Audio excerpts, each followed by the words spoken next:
सर्वांना जय येशू. पुष्कळ लोक आपले आजार बरे व्हायला पाहिजे म्हणून येशू ख्रिस्ताकडे प्रार्थना करतात. काही लोकांना परमेश्वर लगेच बरे करतो, काही लोकांना उशिराने, काही काळानंतर परमेश्वर बरे करतो. का परमेश्वर अशी करतो? एकाला लगेच बरे करतो, एकाला उशिराने बरे करतो. परमेश्वर भेदभाव करणारे आहे का?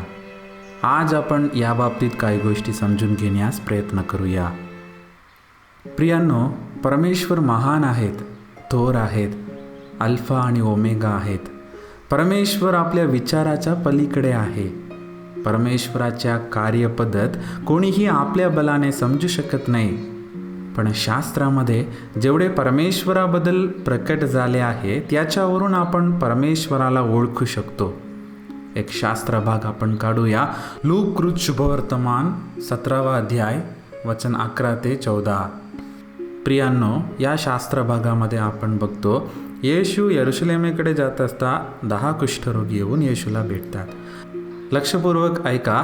त्या काळात जुना करारातल्या नियमाप्रमाणे कुष्ठरोग्यांना गावापासून बाहेर घालवत होते. कोणीही त्यांना स्पर्श करणार नाही.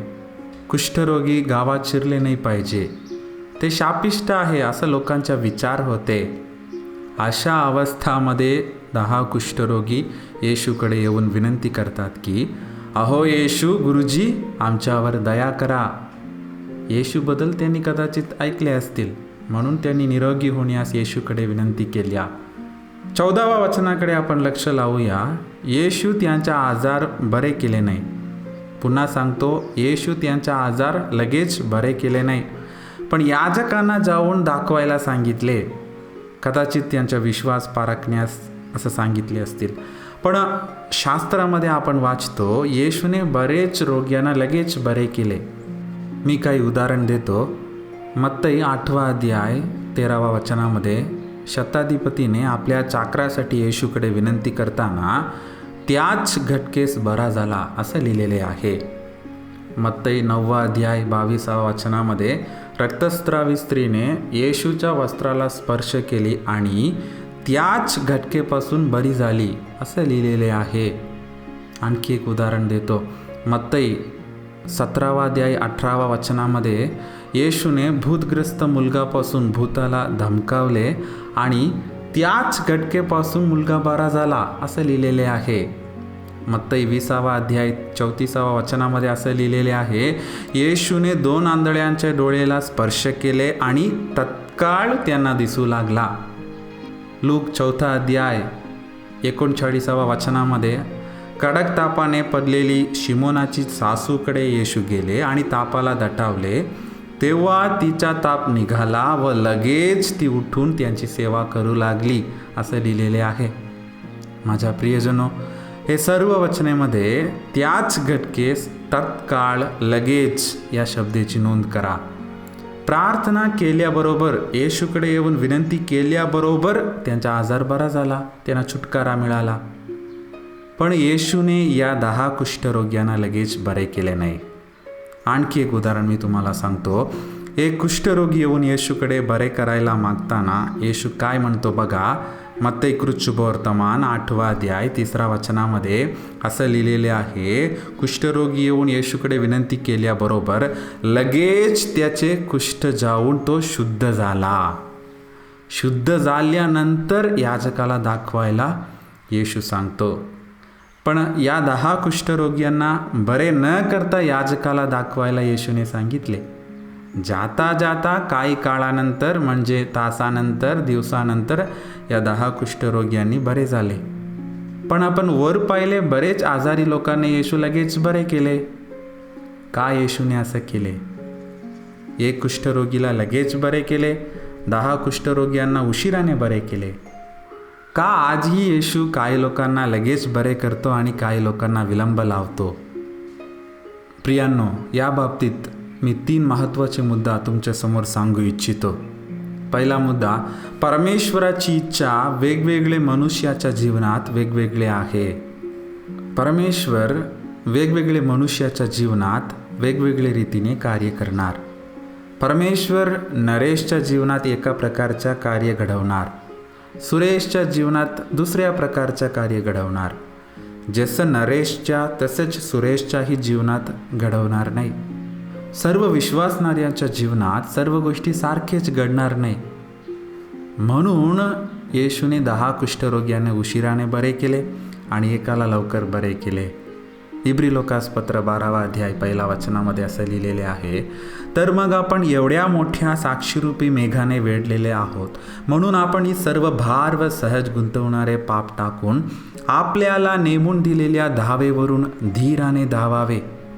शर्यत स्पर्धेत तुम्ही सगळे पाहिले असाल, वेगवेगळे धावपटूंना वेगवेगळे ट्रॅक नेमून दिले जाते, म्हणजे त्यांनी त्याच ट्रॅकवर धावायला पाहिजे. कोणीतरी इतरांच्या ट्रॅकला जर चुकून गेला तर तो डिस्क्वालिफाय होणार आणि त्याला स्पर्धेतून बाहेर काढणार. पण आपण जे विश्वासाची धाव धावत आहोत, इतरांच्या ट्रॅकला कधी कधी शिरतो, इतरांबरोबर कधी कधी आपली तुलना करत असतो. त्याच्या जीवनात अमुक आशीर्वाद मिळाले, मलाही मिळाले पाहिजे, तो असं करतो मीही करी, त्याचा आजार बरे झाले माझाही बरा झाला पाहिजे, असा आपण विचार करतो. हे सर्व चुकीचे आहे प्रियांनो. परमेश्वराची इच्छा वेगवेगळे मनुष्याच्या जीवनात वेगवेगळे आहे. इतरांबरोबर तुलना करणे आपण सोडून द्यायला पाहिजे. लक्ष द्या, परमेश्वर त्याचा आजार बरे केले, तुझ्या जीवनात कदाचित काही काळानंतर बरे करील, नाहीतर तू तुझ्या आयुष्यभर आजारी असणे परमेश्वराची इच्छा असेल. दरिद्री लाजर गोष्ट आठवण ठेवा. निरोगी जीवन जगणे महत्त्वाचे नाही, परमेश्वराची इच्छा पूर्ण करून स्वर्गात जाणेच महत्त्वाचे आहे. निरोगी जीवन जगणे महत्त्वाचे नाही, परमेश्वराची इच्छा पूर्ण करून स्वर्गात जाणेच महत्त्वाचे आहे. दुसरा मुद्द्याकडे जाऊया. परमेश्वराचा समय येऊपर्यंत आपण वाट पाहिले पाहिजे. प्रत्येक गोष्टीसाठी एक समय आहे, एक काळ आहे. ते पूर्ण झाल्याशिवाय परमेश्वर कार्य करणार नाही. एक उदाहरण सांगतो. कानात या ठिकाणी लग्नामध्ये द्राक्षरस कमी पडला, तेव्हा येशूची आई त्याच्याकडे येऊन ती गोष्टी सांगितली. येशू काय उत्तर दिले? योहान 2 अध्याय 4 वचनामध्ये काय लिहिलेले आहे? येशू तिला म्हणाला, बाई, याच्याशी तुझा माझा काय संबंध? माझी वेळ अजून आली नाही. समजले का? आपण घाई करायचं नाही. परमेश्वराची वेळामध्ये सर्व काही सुंदर रीतीने घडणार. का माझ्या प्रार्थना परमेश्वर ऐकत नाही असं विचार करता का तुम्ही?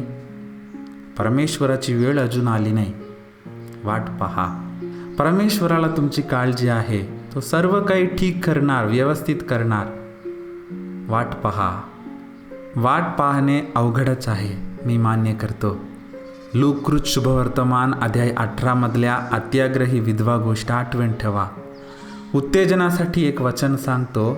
स्तोत्रसंहिता 27वा अध्याय 14 वचनामध्ये असं लिहिलेले आहे, परमेश्वराची प्रतीक्षा कर, खंबीर हो, हिम्मत धर, परमेश्वराचीच प्रतीक्षा कर.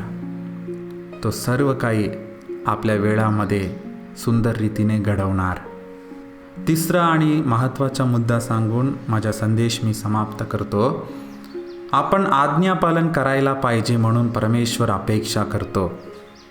आजकाल पुष्कळ लोक आज्ञापालन करायला तयार नाहीत, पण त्यांना चमत्कार पाहिजे. 10 कुष्ठरोग्यांकडे येशू याजकांना दाखवायला सांगितल्याबरोबर त्यांनी येशू ख्रिस्ताच्या आज्ञापालन केले. आम्ही गावात शिरलो तर लोक आम्हाला मारणार नाही का, अशी उलटा प्रश्न विचारलेच नाही. लगेच त्यांनी आज्ञापालन केले आणि जाता जाता ते शुद्ध झाले. का माझा आजार बरे झाले नाही असं विचार करता का तुम्ही? परमेश्वराचा आज्ञापालन करून बघा. आज्ञापालन करता करता तुमच्याही जीवनात अद्भुत घडेलच. पण आजकाल लोकांना हा अवघड वाटते. मी बरा झाल्यानंतर आज्ञापालन करीन, मी बरा झाल्यानंतर बाप्तिस्मा घेईन, मी बरा झाल्यानंतर पाप सोडेन, मी बरा झाल्यानंतर वचनाप्रमाणे जीवन जगेन. हे सर्व चुकीचे आहे. 10 कुष्ठरोग्यांच्या जीवनात काय घडले बघा. पहिला आज्ञापालन, त्याच्यानंतर चमत्कार घडले. म्हणून माझ्या प्रियजनो, आज्ञापालन करा, पवित्र जीवन जगा. तुमच्याही जीवनात परमेश्वर अद्भुत कार्य करेल. का परमेश्वर काही लोकांना लगेच बरे करतो आणि काही लोकांना उशिराने बरे करतो? 3 मुद्दा आज मी तुमच्यासमोर सांगितले. पहिला, परमेश्वराची इच्छा वेगवेगळे मनुष्याच्या जीवनात वेगवेगळे आहे. दुसरा मुद्दा, परमेश्वराचा समय येऊपर्यंत आपण वाट पाहिले पाहिजे.